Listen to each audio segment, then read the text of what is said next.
So hello everyone, ICT virtual classes में आपका बहुत बहुत स्वागत है। तो जैसा कि हम पढ़ रहे थे मेजरमेंट ऑफ डिस्टेंस यानी कि दूरी का मापन। और कल हमने ये देख लिया था कि पुराने जमाने के लोगों ने बहुत अलग अलग तरीके निकाले थे डिस्टेंस को नापने के लिए, लंबाई को नापने के लिए अलग अलग तरीके थे। लेकिन अब हमारे पास एक सिस्टम एसआई आ चुका है, यानी कि अब हमारे पास एक एसआई सिस्टम आ चुका है। और इस एसआई सिस्टम से क्या हो गया, जितने भी देश विदेश के साइंटिस्ट थे, जितने भी लोग थे, अब इसी को फॉलो करते हैं, यानी कि कंफ्यूजन से अब हम बच जाएंगे, है ना। तो यहाँ पर क्या बताया गया, तो यहाँ पर बताया गया कि 1 मीटर के अंदर होते हैं 100 सेंटीमीटर और 1 सेंटीमीटर के अंदर होता है 10 मिलीमीटर। ये बात आपको ध्यान में भी रखनी है। क्यों रखनी है सर? क्योंकि कई बार ना कन्वर्जन आपके पेपर में पूछ लिया जाता है, आपसे पूछ लिया जाता है कि परिवर्तन करो। तो आप ध्यान में रखेंगे 1 मीटर के अंदर अगर 1 मीटर में 100 सेंटीमीटर है और 1 सेंटीमीटर में 10 mm यानी कि 10 मिलीमीटर है, तो नोट पॉइंट डाले 1 मीटर के अंदर होते हैं 1000 mm यानी कि 1000 मिलीमीटर। इस बात को नोट करें अपनी कॉपी पे जल्दी से जल्दी। फिर आगे बात करते हैं कि किलोमीटर भी तो एक इकाई है, किलोमीटर भी तो एक लंबाई है। तो 1 मीटर में 100 सेंटीमीटर, 1 सेंटीमीटर के अंदर 10 मिलीमीटर, उसी प्रकार से 1 मीटर के अंदर 1000 मिलीमीटर। इसको कई बार हम 10 की घात 3 भी लिखते हैं, ठीक है, आपकी बुक्स में लिखा होगा, क्योंकि 3 जीरो है तो 10 की घात 3 मिलीमीटर। ठीक है, छोटी सी बात आपको ध्यान में रखनी है ना। होता क्या है, आगे देखिए ना। अगर बात करूं तो 1 किलोमीटर क्या होता है, तो किलोमीटर थोड़ी बड़ी इकाई होती है। So for the measuring large distances, जब बड़े दूरियों को नापा जाता है तो मीटर जो है वो कन्वीनियंट नहीं होती, क्योंकि मीटर एक छोटी इकाई होती है। सो हम क्या करते हैं, हम एक लार्जर इकाई को यूज करते हैं लंबाई की, यानी कि we use a larger unit of length which is known as kilometre, यानी कि हम एक किलोमीटर यूज करते हैं। तो 1 किलोमीटर कितना होता है, आप भी बोलते होंगे ना कि यहाँ से दिल्ली कितनी दूर है, हमारे घर से वो गांव कितनी दूर है, तो किलोमीटर में बोलते होंगे। तो किलोमीटर जो है उसमें होता है 1000 मीटर। तो आप याद रखेंगे 1 किलोमीटर के अंदर होते हैं 1000 मीटर। चलिए जल्दी से इसे नोट करें यहाँ से यहाँ तक। फिर आगे बात करते हैं कि 1 किलोमीटर के अंदर कितने सेंटीमीटर भी हो सकते हैं और 1 किलोमीटर के अंदर कितने मिलीमीटर भी हो सकते हैं। ठीक है, चलिए जल्दी से इसे लिखेंगे।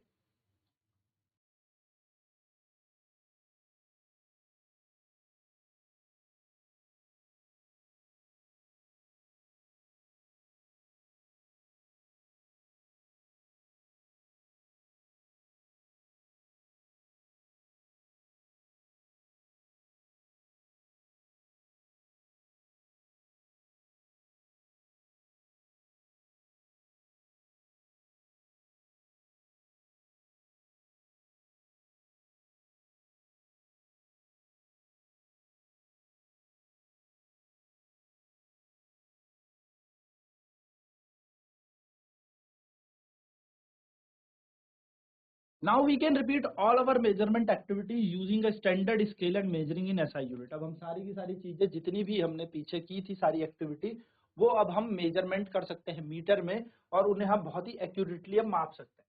अच्छा, बिफोर दिस छोटे से नोट पॉइंट है, वो आपको नोट करने अपनी कॉपी में कि सर 1 मीटर के अंदर 1000 सेंटीमीटर होते हैं और 1 किलोमीटर के अंदर होते हैं,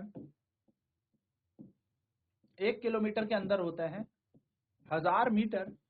तो सर 1 किलोमीटर के अंदर कितने सेंटीमीटर, तो आप याद रखें, देखो 1000 तो ऐसे ही है और यहाँ पर ये मीटर है, इसकी जगह हम क्या लिख सकते हैं, इंटू 100। यानी कि आपको ध्यान दिखना है 1 किलोमीटर के अंदर होते हैं, 1 किलोमीटर के अंदर होते हैं 1 2 3 4 5, 5 बार 0, इतने सेंटीमीटर। इसको हम कैसे लिखेंगे, 1 किलोमीटर के अंदर लिखेंगे 10 की घात 5 सेंटीमीटर। ये 6 बन गया, एक सेकंड है, 10 की घात 5 सेंटीमीटर। ठीक है, और सर 1 सेंटीमीटर के अंदर होते हैं 10 मिलीमीटर, तो 1 किलोमीटर के अंदर होते हैं, एक 10 और ले आओ यहाँ पे, 10 की घात 6 मिलीमीटर। चलिए नोट करेंगे इन पॉइंट्स को।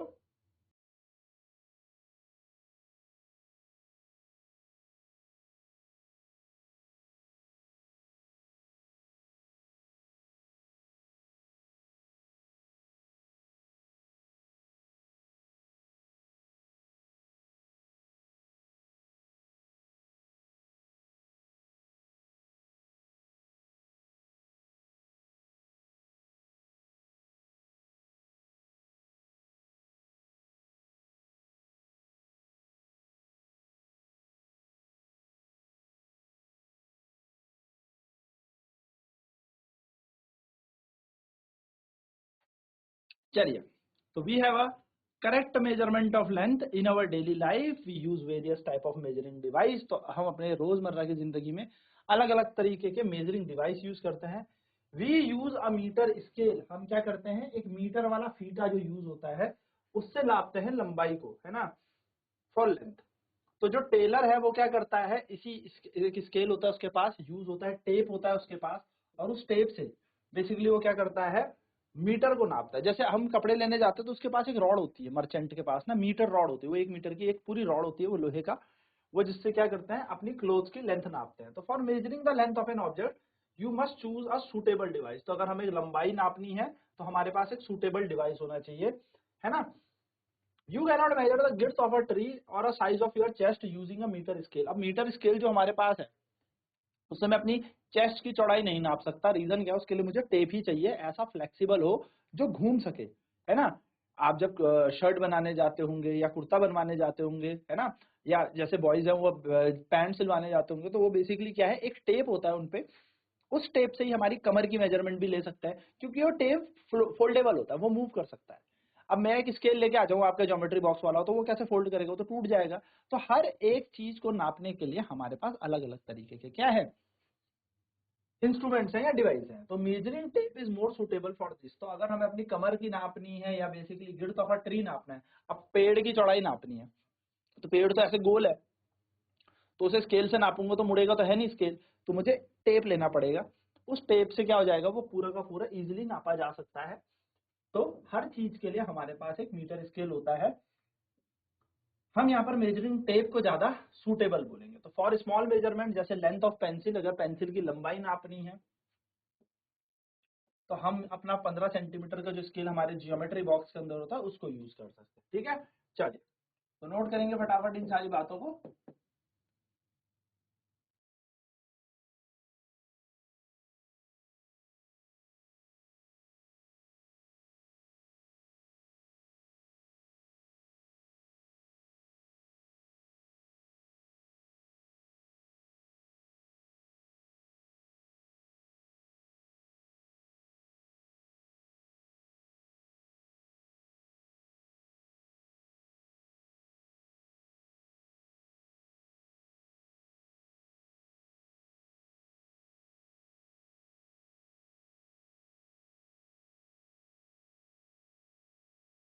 अब देखिए आगे क्या कह रहा है, in taking measurement of length, जब आपको लंबाई की क्या करनी है, मापन करनी है, तो कैसे करोगे।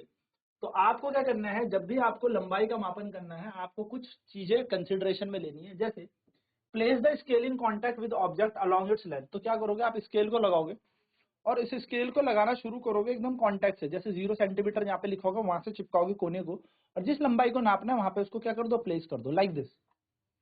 तो प्लेस कर दो और नापना शुरू कर दो, जितनी भी लंबाई आपको इसकी नापनी है, जैसे यहाँ तक नापनी है तो ये आ जाइए आपके पास। ठीक है, तो आप क्या करोगे, उस स्केल को लगाओ इस तरीके से। नेक्स्ट है, इन सम स्केल्स, कई कई स्केल्स में ऐसा हो जाता है कि एंड में भी ब्रोकन, तो टूटा हुआ होता है कोना भाई, है ना। अब सबके पास तो अच्छा स्केल होगा नहीं, किसी किसी पे टूटा हुआ भी होगा, किसी ने शरारत में तोड़ दिया होगा वो स्कूल में, है ना।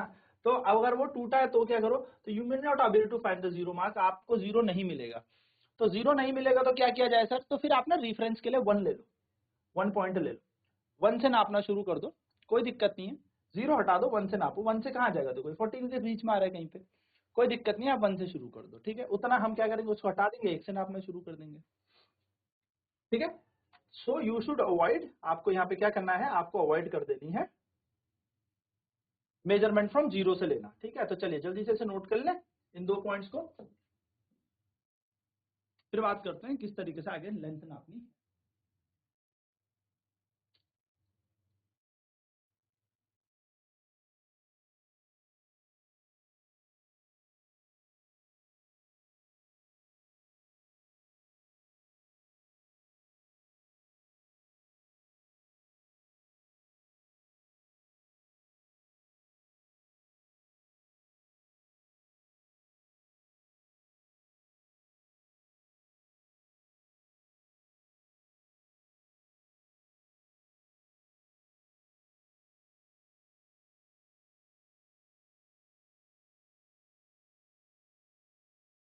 तो आप जीरो मार्कों को क्या करेंगे, इस टाइम इग्नोर कर देंगे अगर आपकी स्केल यहाँ पर ब्रेकडाउन है। टूटा हुआ स्केल है तो कोई इशू नहीं है। आपको क्या करना है, 0 को हटा के स्केल को 1 से शुरू कर देना, बस 1 से नापना, ठीक है। अब क्या करना, 1 से आपने नापा सर इसको, ठीक है। अब आपने अगर 1 से इसको नापा है तो आप यहाँ पे देखेंगे, देखो यहाँ से अगर मैं लेंथ मेजर करूँ तो 0 से लेके यहाँ तक मैंने मेजर में की तो ये 13.3 के हेरफेर में ही आ रही थी। लेकिन जब मेरे पास यहाँ से मैंने मेजर की तो ये तो पता नहीं कहाँ चली गई, और सर 0 तो है नहीं। अब मैं इस डिजिट को क्या बोलूँ, इतनी गिनती को तो मेरे पास कुछ गिनती नहीं है। तो हमारे पास हमें क्या करना है, हमें एक छोटी सी चीज करनी है, वो ये है कि हम 1 से शुरू करेंगे और 1 से लेके पूरा मेजर कर लेंगे। अब ये देखो ये 14.3 तक आ गया, और सर हमने इसको एक छोड़ के किया था ना, क्योंकि 0 से 1 तक तो टूट रखा है, ये बीच में तो टूटा है, तो हमने 1 से शुरू किया, तो हम इससे 1 माइनस कर देंगे, तो 14.3 से 1 माइनस करते ही क्या आ जाएगा, 13.3 आ जाएगा।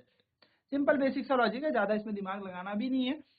भाई 0 से नाप रहे थे तो 13 आ रहा था, 1 से नाप रहे तो 14.3 आ रहा, तो 1 तो घटाना बनता ही है, क्योंकि आपने एक कदम एक्स्ट्रा से नापना शुरू किया, ठीक है। तो इस तरीके से आप क्या कर सकते हो, मेजरमेंट कर सकते हो बाय यूजिंग अब ब्रोकन स्केल। अगर आपके पास एक टूटा हुआ कोई फीता है उससे भी आप क्या कर सकते हो, मेजरमेंट कर सकते हो। बस आपको एक थोड़ा सा बेसिक आइडिया आना चाहिए, ठीक है। चलिए जल्दी से ये बना भी ले और लोड भी कर ले, ठीक है, फटाफट से।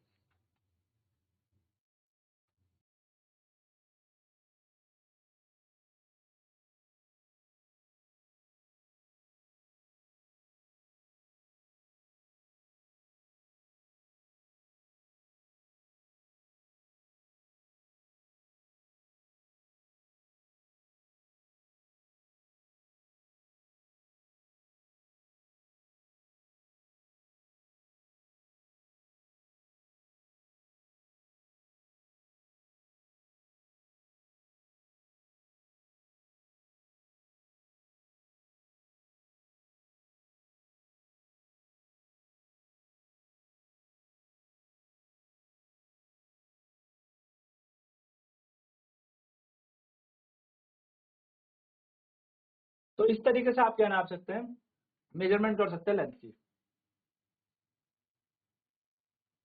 टेढ़ा स्केल रखेंगे तो आपका क्या हो जाएगा, पोजीशन थोड़ी लंबी आ जाएगी, तो टेढ़ा स्केल नहीं रखना है, एकदम स्ट्रेट रखना है, सीधा रखना है, ठीक है।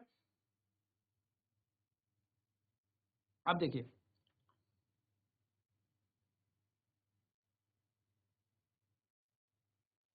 Correct position of I is important for taking measurement. अब हमारी आंखों की जो पोजीशन है जब हम मेजरमेंट लेते हैं वो भी बड़ी इंपॉर्टेंट है। करेक्ट पोजीशन यानी कि सीधे हम भी होने चाहिए, हम टेढ़े मेढ़े होकर देखेंगे तो हमें टेढ़ा मेढ़ा ही दिखेगा। Your eye must be exactly in the front of the point where the measurement is to be taken as shown. देखो तो यहाँ पर हमें बता रखा है कि आपकी पोजीशन एकदम, आपकी आंखें वहां पर होनी चाहिए जहां से आप मेजरमेंट ले रहे हो, और यही करेक्ट पोजीशन है। Note that from position be the reading is 7.5, from position A and see the reading में बी डिफरेंट।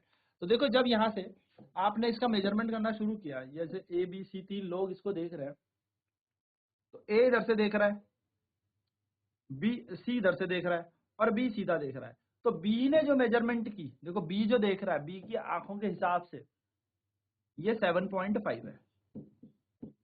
ए जो देख रहा है, ए थोड़ा सा टेढ़ा देखेगा तो ये 8.2 देखेगा, जबकि सी देख रहा है ये, यानी कि 6.8 में देख रहा है।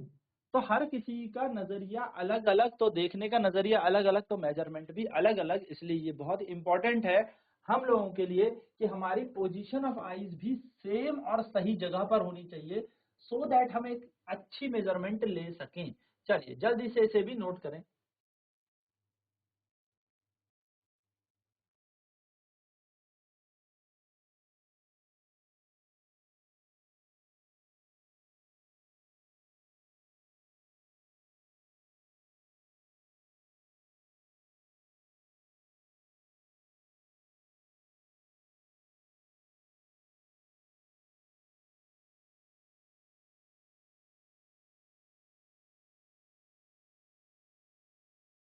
तो हमारी आईज की पोजीशन भी मैटर करती है,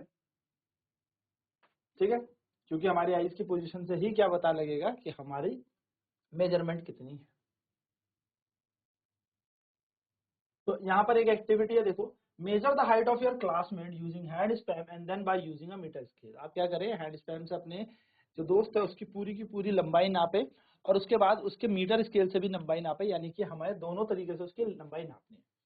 और इसके लिए अपने क्लासमेट को कहें कि वो एकदम स्ट्रेट बैक खड़ा हो जाए, दीवार के सहारे एकदम दीवार के सहारे एकदम सीधा खड़ा हो जाए, जिससे कि आप उसकी क्या कर सकते हैं, लंबाई नाप सकते हैं। Make a mark on the wall exactly above his head, और आप क्या कर दे, उसके सर के ऊपर, जहां तक वो उसका सर पहुंच रहा था उसके ऊपर एक मार्क कर दे छोटा सा, ठीक है, कि यहाँ तक उसकी लंबाई है।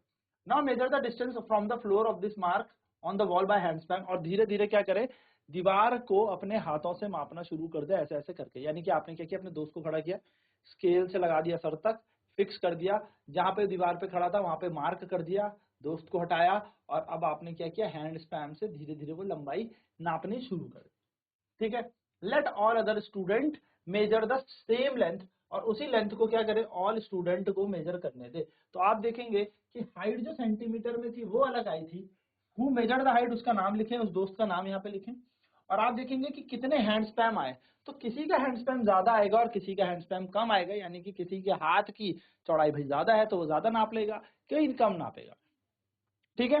तो स्टडी करें इस रिजल्ट को केयरफुली, और आपको क्या पता लगेगा, आप देखेंगे कि हर किसी लंबाई, तो देखो मीटर स्केल से सेम है, कोई 150 सेंटीमीटर का है, 150 सेंटीमीटर का है तो वो उतना ही होगा, है ना, कोई 165 सेंटीमीटर का है तो उसकी हाइट उतनी ही होगी, लेकिन हैंड स्पैम से जब आप नापोगे तो हमें अलग अलग क्या मिलेंगी, लंबाइयां मिलेंगी। ये आपको एक्टिविटी ट्राई भी करनी है, इससे क्या होगा, आपको पता लगेगा कि हैंड स्पैम का जो साइज होता है वो डिफरेंट होता है फॉर डिफरेंट स्टूडेंट। तो ये आपकी ऑब्जर्वेशन आपको देखने को मिलेगी। चलिए, छोटा सा नोट है, क्योंकि इससे क्या पता लगेगा, ये एक्टिविटी आपको पता होनी चाहिए, कि जिससे मैं आपको क्या कर सकूं कि हैंड स्पैम की साइज डिफरेंट होता है फॉर डिफरेंट पर्सन के लिए।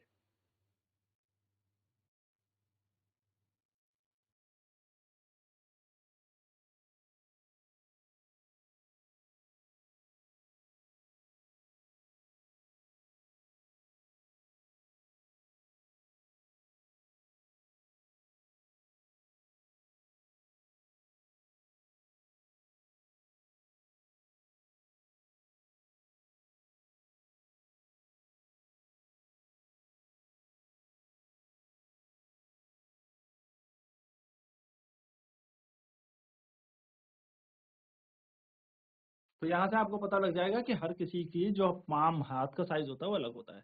तो देखो, at the result in the column 3, जो थर्ड कॉलम मिलेगा, where the measurement are done using a standard scale, एक स्टैंडर्ड स्केल आपने यूज किया, उससे ये मेजरमेंट ली है। The result may be close to each other now, but they are exactly equal. If not, why do you think there is a difference? After all, everybody is using the same scale and not a different hand span. This could be due to a small error in taking observation. अब क्या करना है, देखो, scale से मेरे दोस्त ने कुछ नापा उसकी हाइट, फिर दूसरे को उसी दोस्त की हाइट किसी और ने कुछ नापी, तीसरे नापी, तो नापने वाले सब सही थे, स्केल भी सबका सही था। आपने नापा 160 सेंटीमीटर, उसने नापा 159.9 सेंटीमीटर, कोई नाप लेगा 161 सेंटीमीटर। हो क्या रहा है, हर किसी की ऑब्जर्वेशन अलग अलग होती है। जब हम किसी लंबाई को नापते हैं तो एग्जैक्ट लंबाई कैसे नापते हैं, हमें देखना होता है कि वो जो फीटा हमने अटकाया, स्केल हमने अटकाया, वो सर तक कितना जा रहा है, क्या उसकी लेंथ है। बट होता क्या है ना, जब हम करते हैं तो एक ह्यूमन एरर आ जाता है उसको मेजर करते हुए, कोई उसको 0.5 पढ़ता है, कोई 0.05 पढ़ लेता है, कोई बहुत छोटी डिफरेंस आ जाता है। तो हो सकता है ये लंबाई अगर किसी दोस्त की नापी तो पहले वाले के लिए 160 आई हो, तो दूसरा वाला इसे 160.2 देख ले, तीसरा वाला इसे 160.3 देख ले, और कोई हो सकता है 159.9 देख ले।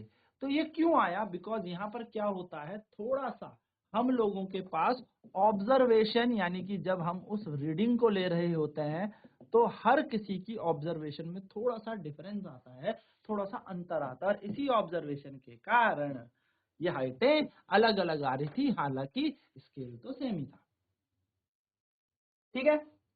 तो ये बात आपको याद रखनी है।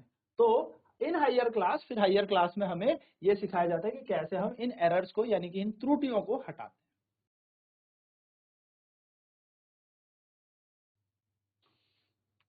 तो अब अगली क्लास में हम पढ़ेंगे measuring the length of a curved line, यानी कि अब अगर ऐसे कोई कर्व, यानी कि ऐसे कोई घूमी हुई लाइन हो तो उसकी मेजरमेंट कैसे लेनी है। तो आज हम इतना ही करेंगे। आईसीटी वर्चुअल क्लासेज में जुड़ने के लिए धन्यवाद। आपका दिन शुभ हो।